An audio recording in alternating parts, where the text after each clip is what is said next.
السلام عليكم ورحمة الله تعالى وبركاته.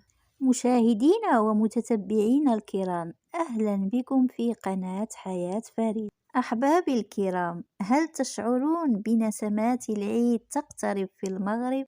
العيد هذا العام له طعم خاص وموعد قد يفاجئ البعض.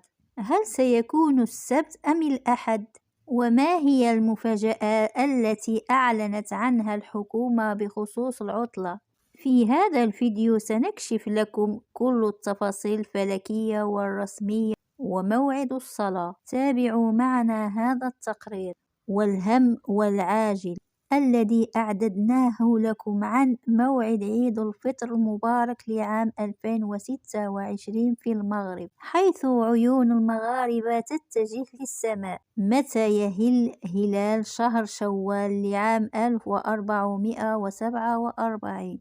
هل سنكمل 30 يوما أم نفطر بعد 29؟ وزارة الأوقاف والشؤون الإسلامية تستعد ونحن هنا للتغطية.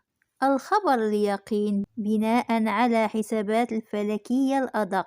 إليكم كل ما تريدون معرفته عن عيد الفطر في المملكة المغربية، حيث كانت أبرز التفاصيل المتعلقة بموعد عيد الفطر المبارك لعام 2026 بناء على حسابات الفلكية الحالية في المغرب. تشير تقديرات في المغرب إلى أن شهر رمضان من المتوقع أن يستكمل 30 يوما، حيث يتوقع تعذر رؤية الهلال شهر شوال مساء يوم الخميس 9 من رمضان، وبناء عليه يكون يوم الجمعة 10 مارس هو متمم شهر رمضان، والسبت 21 مارس هو غرة شهر شوال.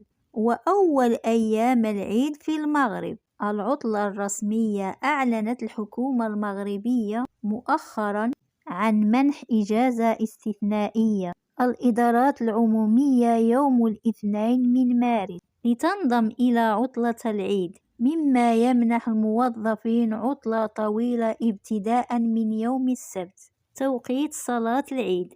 من المتوقع أن تقام صلاة العيد في مدن المغربية مثل الرباط في حدود الساعة 9:15 صباحا، ويبقى الإعلان الرسمي النهائي من اختصاص وزارة الأوقاف والشؤون الإسلامية المغربية، والتي تعتمد حصريا على رؤية شرعية للهلال بالعين المجردة، وذلك مساء يوم الخميس من مارس لعام 2026.